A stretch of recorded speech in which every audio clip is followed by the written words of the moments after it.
한때는 돈을 말하면 불편했다.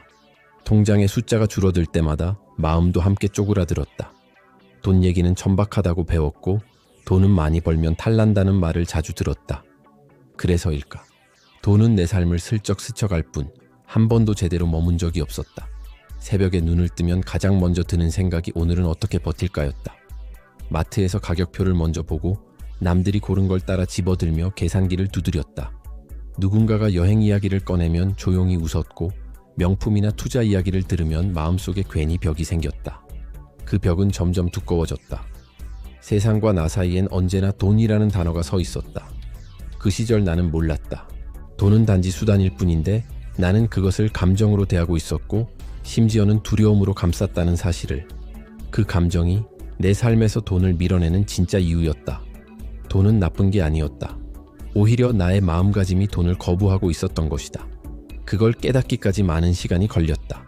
그리고 어느 날 나는 아주 단순한 진리를 마주했다. 돈은 나를 피한 게 아니라 내가 돈을 멀리했던 것뿐이라는 진실. 진심으로 그걸 인정하는 순간 아주 작은 변화가 시작되었다. 방향이 바뀐 것이다. 그리고 방향이 바뀌면 모든 게 달라진다. 가난한 뇌는 어떻게 생각하는가? 가난은 통장에 있는 숫자가 아니라 머릿속에 심어진 생각에서 시작된다. 처음에는 보이지 않는다. 조용히 뿌리를 내린다. 난 원래 운이 없어. 돈은 힘 있는 사람들만 가지는 거야. 적당히 벌고 무사히 사는 게 최고지. 이런 말들이 삶의 기준이 되어버린다. 가난한 뇌는 위험을 먼저 본다. 기회가 와도 잃을까봐 움츠린다. 새로운 시도가 눈앞에 와도 그걸 계산하는 건 기대가 아니라 손실이다. 하면 안 될 이유는 수십 가지가 떠오르는데 해야 할 이유는 생각나지 않는다. 그리고 늘 그렇게 좋은 기회를 지나치고 만다. 이 뇌는 현실에만 반응한다. 통장이 비면 불안하고 가격표가 오르면 세상이 불공평하다고 느낀다. 미래는 늘 불확실하고 자신은 늘 희생자다. 그렇게 하루하루를 버티는 데 익숙해진다. 그리고 그 익숙함이 곧 진실처럼 느껴진다. 가장 무서운 건 이 뇌는 자기 자신을 합리화한다는 점이다. 나는 현실적인 사람이야. 꿈만 꾸면 뭐해. 먹고 살기도 바쁜데. 그렇게 스스로에게 말하며 조금씩 삶의 색깔을 지워간다. 하지만 진짜 현실적인 사람은 현실에만 갇히지 않는다. 그들은 두려움을 인식하되 거기에 눌리지 않고 변화의 가능성을 계속 찾는다. 가난한 뇌는 두려움에 뿌리를 두고 있지만 그 뿌리는 뽑을 수 있다. 단, 먼저 그 뇌가 나의 것이었음을 인정할 용기가 필요하다. 부자의 뇌는 다르게 작동한다. 부자의 뇌는 처음부터 돈이 많아서 그렇게 만들어진 게 아니다. 오히려 아무것도 없을 때부터 다르게 생각하고 다르게 느끼고 다르게 결정한다. 똑같은 상황을 마주해도 그들의 시선은 부족함이 아니라 가능성을 향한다. 이들은 계산보다 상상을 먼저 한다. 지금 얼마가 있는가 보다는 어떻게 늘릴 수 있을까를 생각한다. 기회가 오면 무섭지만 그래도 한 걸음을 내딛는다. 왜냐하면 그들은 알고 있다. 움직이지 않으면 아무 일도 일어나지 않는다는 것을. 가난한 뇌는 그럴 리 없어라고 속삭일 때 부자의 뇌는 혹시 가능하지 않을까라고 조용히 묻는다. 부자의 뇌는 시간을 돈보다 귀하게 여긴다. 당장의 이익보다 장기적인 성장에 집중한다. 그래서 오늘 커피 한 잔을 참아 내일의 자산을 만든다. 유행을 따르지 않고 흐름을 만든다. 돈이란 건 결국 흐름 속에 있고 그 흐름은 생각의 깊이와 선택의 누적에서 만들어진다는 걸 그들은 뼛속 깊이 이해하고 있다. 가장 큰 차이는 바로 자기 자신에 대한 믿음이다. 부자의 뇌는 스스로를 투자할 가치가 있는 존재로 여긴다.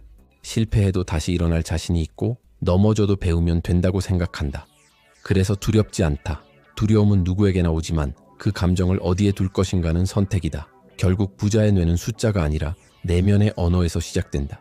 내가 내게 어떻게 말하느냐, 어떤 이야기를 반복하느냐에 따라 돈은 가까워지기도 하고 멀어지기도 한다. 그리고 어느 날 그 이야기가 현실이 된다. 선택이 만드는 부의 방향. 사람은 하루에 평균 3만 번의 선택을 한다고 한다. 그중 대부분은 사소해 보인다. 커피를 마실지 말지, 엘리베이터 버튼을 누를지, 계단을 오를지. 하지만 그 작고 반복되는 선택들이 쌓여 인생의 방향을 바꾼다. 부자가 되는 길도, 가난 속에 머무는 길도 결국 선택의 결과다. 돈을 쓰는 방식은 그 사람의 철학을 드러낸다. 어떤 사람은 피곤할 때마다 쇼핑으로 위로받고 또 어떤 사람은 그 시간에 책을 한 권 더 읽는다. 어떤 사람은 보너스를 모두 소비하고 또 다른 이는 그 일부를 투자로 돌린다. 순간의 만족을 택하느냐, 미래의 가능성을 택하느냐, 그 단순한 갈림길에서 부의 방향이 갈라진다.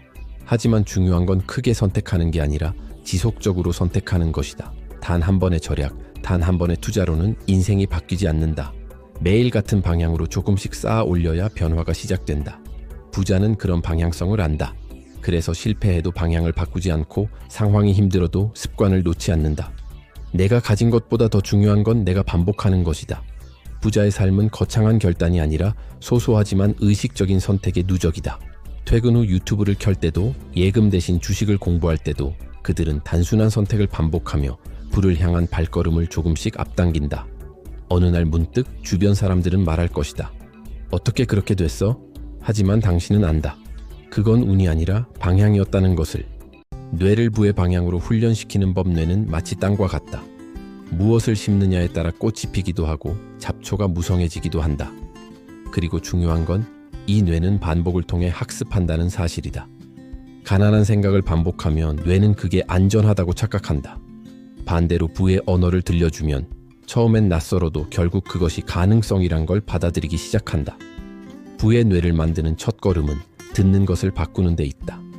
뉴스 대신 성장하는 사람들의 이야기를 듣고 불평 대신 감사의 언어를 채운다. 안 돼라는 말이 입안에 맴돌 때 가능해라고 되뇌는 연습을 한다. 그렇게 매일 뇌에 새로운 신호를 보내는 것이다. 이 작은 변화가 생각의 회로를 바꾸고 결국 삶의 방향을 틀어놓는다. 두 번째는 상상력의 훈련이다.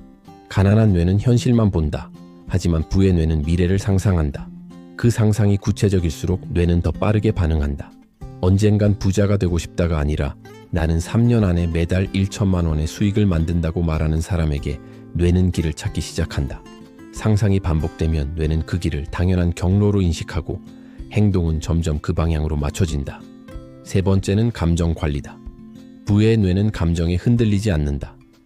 주식이 떨어져도 예상치 못한 지출이 생겨도 그들은 냉정하게 자신을 다잡는다. 왜냐하면 이미 자신의 기준이 외부가 아니라 내부에 있기 때문이다. 감정은 순간이지만 기준은 인생을 끌고 간다. 이 모든 훈련의 핵심은 단 하나, 의식이다. 그냥 흘러가지 않고 나의 생각과 감정을 매일 의식적으로 바라보는 것. 그 꾸준한 관찰이 뇌를 다시 쓰고 부의 길을 만든다. 돈이 자연스럽게 따라오는 사람의 특징. 돈을 쫓는 사람은 많다. 하지만 돈이 먼저 다가가는 사람은 따로 있다. 마치 자석처럼 그 사람 주변에는 기회가 끊이지 않고 사람들도 믿고 따르며 자본은 조용히 흘러든다. 그 비밀은 단순한 재능이나 운이 아니다. 그들에겐 돈을 끌어당기는 에너지가 있다. 그 첫 번째 특징은 신뢰다. 돈은 물처럼 흐르되 언제나 신뢰라는 그릇을 찾아간다. 말과 행동이 일치하고 약속을 지키며 손해를 보더라도 신뢰를 우선시하는 사람에게 돈은 반드시 다시 돌아온다. 세상은 투명하지 않지만 신뢰는 항상 빛을 발한다. 결국 신뢰는 돈이 머무를 수 있는 공간을 만든다. 두 번째는 가치의 제공이다. 돈이 따라오는 사람은 끊임없이 가치를 만든다. 단순히 상품이나 서비스를 파는 게 아니라 사람의 문제를 읽고 해결한다. 불편을 줄이고 기쁨을 주고 삶을 바꾸는 가치를 제공할 때 돈은 보상처럼 뒤따른다. 이런 사람은 팔지 않아도 팔리고 광고하지 않아도 입소문이 난다. 왜냐하면 진짜 부는 타인의 필요를 채울 때 생기기 때문이다. 세 번째는 자기 확신이다. 자신의 능력, 방향, 철학에 대한 깊은 믿음이 있다. 외부의 평가에 흔들리지 않고 타인의 성공에 질투하지 않으며 묵묵히 자신의 길을 간다. 이런 사람에게는 자연스레 돈이 아니라 사람이 모이고 사람은 결국 돈을 데려온다. 돈은 단순한 종이가 아니다. 에너지이고 흐름이다. 그리고 그 흐름은 어떤 마음으로 세상과 마주하느냐에 따라 달라진다. 돈이 먼저 손 내미는 사람, 그들은 알고 있다. 돈은 따라오는 것이지 쫓을수록 멀어진다는 진리를. 끌어당김의 진짜 비밀. 많은 사람들이 끌어당김의 법칙을 말하지만 그 의미를 오해하고 있는 경우가 많다. 단순히 생각만 한다고, 종이에 소원을 적는다고 그 모든 것이 이루어지는 건 아니다. 진짜 끌어당김은 머리에서 시작해 마음을 거쳐 행동으로 이어지는 전체의 흐름이다. 생각은 씨앗과 같다. 나는 부자가 될 수 있다는 믿음은 뿌리를 내리고 반복되는 상상은 줄기가 된다. 하지만 그 줄기 위에 열매가 맺히려면 햇빛과 물, 즉 행동과 감정의 조화가 필요하다. 그냥 소원을 품고 앉아 있는다고 돈이 생기지 않는다. 우주는 움직이는 자를 돕는다. 그리고 마음이 진짜 원하는 것을 행동이 증명할 때 끌어당김은 현실이 된다. 진짜 끌어당김의 중심엔 감정이 있다. 상상이 실감나고 그 상상이 기쁨과 설렘으로 바뀔 때 뇌는 그것을 현실로 인식하기 시작한다. 그래서 단순히 나는 돈이 많다고 외치는 것보다 그 돈으로 어떻게 살고 싶은지를 느끼는 것이 훨씬 더 강력하다. 부드러운 시트, 따뜻한 햇살 아래서의 아침, 걱정 없이 웃는 가족의 얼굴, 그런 감정이 진짜 끌어당김의 에너지다. 그리고 마지막으로 끌어당김은 지금에서 시작된다. 언젠가가 아니라 오늘의 작은 선택, 지금의 작은 확신이 그 시작이다. 돈은 미래에 오지 않는다. 지금 이 순간 당신이 자신을 어떻게 대하느냐에 따라 돈이 올 준비를 한다. 우주는 당신이 믿는 만큼 움직인다. 믿음이 클수록 길도 넓어진다. 끌어당김은 마법이 아니다. 그것은 당신의 태도, 상상, 행동, 감정이 일치될 때 자연스럽게 따라오는 선물이다. 결국 돈은 삶을 비추는 거울이다. 우리는 종종 돈을 단지 숫자로만 본다. 통장의 장호, 카드 한도의 크기, 월세와 수입의 균형. 하지만 시간이 흐를수록 점점 알게 된다. 돈은 삶의 표현이라는 것을. 어떻게 벌고, 어떻게 쓰고, 어디에 머물게 하는지가 곧 내가 어떤 삶을 살아가는지를 비추는 거울이라는 사실을. 어떤 사람은 돈을 통해 자유를 찾고, 어떤 사람은 끊임없는 불안을 감춘다. 같은 돈이라도 누군가에게는 성장의 자양분이 되고 다른 누군가에게는 무거운 족쇄가 된다. 차이는 숫자에 있지 않다. 그 돈을 바라보는 마음, 대하는 태도, 그리고 사용하는 방향에 있다. 이제는 이렇게 질문해야 한다. 나는 돈과 어떤 관계를 맺고 있는가? 돈을 두려워하는가? 미워하는가? 혹은 애써 무시하며 살아가는가? 아니면 돈을 이해하고 함께 걸어가려 하는가? 돈은 감정이 없다. 하지만 사람의 감정을 정확히 반영한다. 그래서 돈이 따라오는 삶은 결국 자신과의 관계가 건강한 삶이다. 지금 이 순간에도 수많은 선택이 우리 앞에 있다. 소비할 것인가, 축적할 것인가, 흘려보낼 것인가. 그 안에 정답은 없다. 다만 당신이 원하는 삶과 일치하는 방향으로 선택하고 있는가. 그것만이 중요하다. 돈은 목적지가 아니다. 삶이라는 여정을 더 풍요롭게 만드는 수단이다. 그리고 그 여정에서 진짜 부자는 돈보다 삶을 더 사랑하는 사람이다. 돈을 쫓기보다 삶을 깊이 살아가는 사람. 그런 사람에게 돈은 조용히 다가와 그 곁을 지킨다.